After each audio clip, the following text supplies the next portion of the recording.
Assalamualaikum warahmatullahi wabarakatuh. Sahabat Arani TV, di sesi yang berbahagia ini tentu kita akan membahas perbincangan yang sangat menarik terkait dengan sebuah kompetisi yang bergengsi, yaitu OASE PTKI kedua ataupun Olimpiade Agama Sains dan Riset. Berbagai persiapan tentu saja terus dilakukan di berbagai kampus yang ada di Indonesia, salah satunya kampus Universitas Islam Negeri Araniri Banda Aceh. Lantas persiapan apa saja yang akan dilakukan untuk menyambut event tersebut? Saat ini telah hadir narasumber yang luar biasa dan juga tentunya sangat spesial. Beliau merupakan Wakil Dekan 3 Bidang Kemahasiswaan dan Kerjasama Fakultas Ekonomi dan Bisnis Islam sekaligus Ketua Kontingen Universitas Islam Negeri Araniri Banda Aceh. Beliau merupakan Dr. Analian Syah MAG. Sahabat TV sekalian, langsung saja kita mulai perbincangan kita dengan Bapak Analian Syah. Assalamualaikum Bapak. Waalaikumsalam. Selamat datang, sangat luar biasa bagi kami ya, senang Bapak kembali berkunjung di UIN di studio Araniri TV seperti itu. Pak, terkait perbincangan kita ketika kita ingin menyambut penghelatan ataupun perlombaan seperti itu, pasti tentunya ada persiapan yang dilakukan. Namun sebelum itu boleh nggak Pak sedikit dijelaskan terkait apa sih itu OASE dan sepenting apa OASE itu bagi mahasiswa? Terima kasih. Assalamualaikum warahmatullahi wabarakatuh.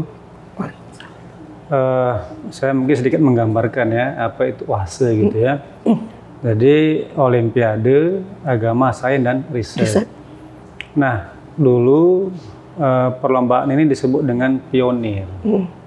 Kemudian karena pionir jumlah cabang terlalu banyak digabung juga dengan beberapa cabang di bidang olahraga, maka kemudian pemerintah membagi dua. Ada satu namanya OASE, yang kedua namanya Pesona. Jadi yang OASE ini khusus terkait dengan sains, kemudian riset. Sementara yang Pesona itu terkait dengan olahraga dan seni. Ya. Nah, OASE itu dilaksanakan setiap 2 tahun sekali se-Indonesia.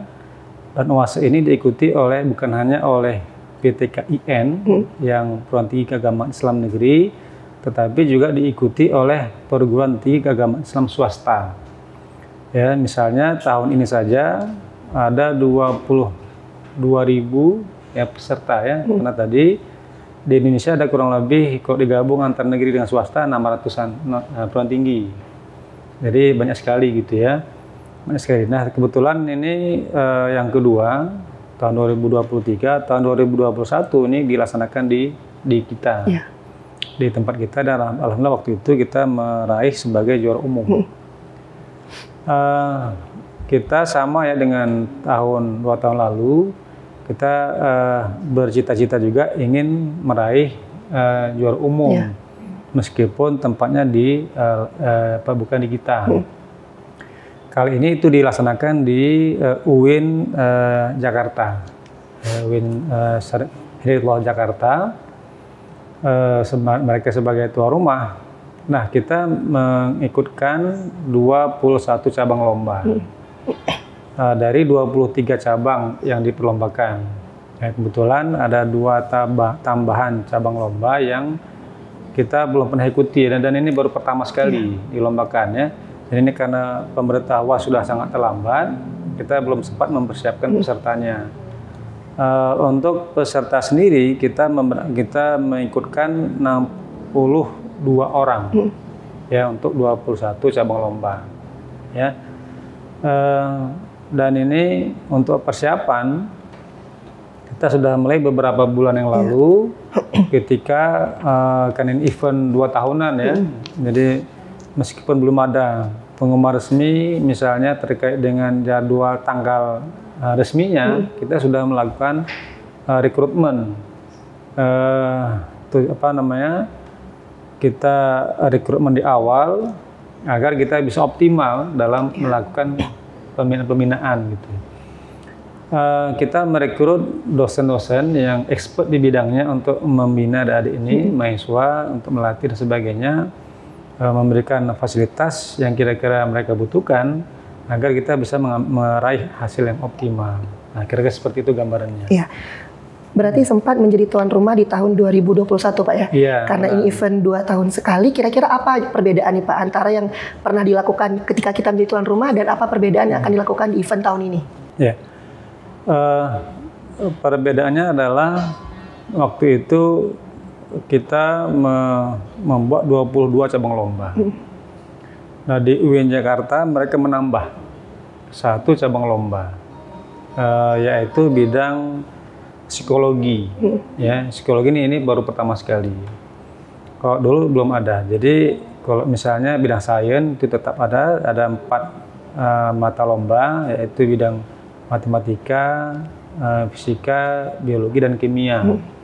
Nah itu masih sama. Kemudian untuk bidang karya inovasi ini masih sama. Misalnya ada robotik, ada kebencanaan, ada produk halal, kemudian ada desain arsitektur, ya sama. Kemudian ada ilmu falak, ya, ada fahmil Quran, kemudian ada lomba karya tulis keagamaan, ya. Kemudian ada juga sosial keagamaan, ada bisnis plan, kemudian ada beberapa cabang lomba debat, misalnya ada debat bahasa Arab, debat bahasa Inggris, kemudian debat konstitusi, kemudian ada juga lomba dai mahasiswa, ya, putra putri, kemudian ada juga lomba storytelling. Nah itu sama. Jadi yang tambahan itu adalah pada psikologi. Nah, ini yang membedakan antara kita dengan yang sebelumnya. Untuk teknis lain ini relatif sama. Ini ada 2 tahap lomba. Tahap pertama adalah lomba daring yang dilakukan melalui Zoom, sebagian live, ya, misalnya debat bahasa Arab, debat bahasa Inggris, kemudian lomba qiraatul kutub. Nah itu dilakukan secara Zoom, live dia sifatnya. Ada juga yang hanya mengirimkan video. Jadi misalnya lomba dai mahasiswa, kemudian storytelling, kemudian business plan, kemudian lomba karya inovasi. Itu di tahap awal itu kita mengirimkan makalah, poster atau videonya. Ini yang akan dinilai oleh dewan juri. Tanggalnya itu dari tanggal 22 sampai tanggal 26. Jadi di hari ini sampai hari Jumat. Nah ini yang lomba secara daring, ya. Kemudian hasil lomba daring ini akan diumumkan nanti kalau tidak meleset itu di tanggal 31. Nah, tanggal 31 itu setelah ada pengumuman maka diambil, ada cabang yang diambil 10 besar. 10 besar itu yang dibawa ke Jakarta untuk ditandingkan secara luring. Nah, ini yang kontingennya yang akan dibawa ke Jakarta. Ada yang hanya 8 besar, jadi tergantung pada mata lomba, jadi tidak sama, ya. Nah, kemudian ketika di Jakarta, nah ini baru kita langsung bertemu. Nah, bertemu muka, kalau pendebat debat langsung di satu ruangan, begitu juga dengan lomba inovasi, nanti presentasi, membawa produk dan segala macam. Nah, beberapa cabang menurut kami ini kita sangat potensial untuk meraih emas, ya. Sangat potensial tentunya. Ini kita dapatkan itu dari info dari dewan pembina lah. Nah, jadi mereka sangat concern, serius, ya. Jadi kira-kira seperti itu gambarannya. Dengan berbagai perbedaan yang ada di tahun sebelumnya dan di penyelenggaraan tahun ini, apakah Winaran ini mengantarkan semua kontingen di setiap di setiap cabang perlombaan, maksudnya? Ya, alhamdulillah kita mengikutkan 21 cabang lomba, mengikuti 21 dari 23 cabang lomba. Jadi hanya 2 yang kita tidak ikutkan. Yang pertama adalah ilmu falak, ini karena tidak ada pesertanya yang mendaftar. Kemudian psikologi. Nah, psikologi ini karena perdana, ya, kita belum tahu di awal, jadi kita belum mempersiapkan ada siapa mahasiswa-mahasiswa yang bisa kita ikut sertakan. Jadi kira-kira seperti itu gambarannya. Jadi ini termasuk kita tim besar, ya. Kalau dari segi jumlah, ini kita termasuk kategori tim besar yang akan berangkat. Pernah memperoleh juara umum di tahun 2021. Apakah di tahun ini kita mampu untuk memperoleh kesempatan yang sama nih, Pak? Iya, itu menarik memang pertanyaannya. Apakah kita mampu gitu, ya, mempertahankan gelar juara umum gitu, ya?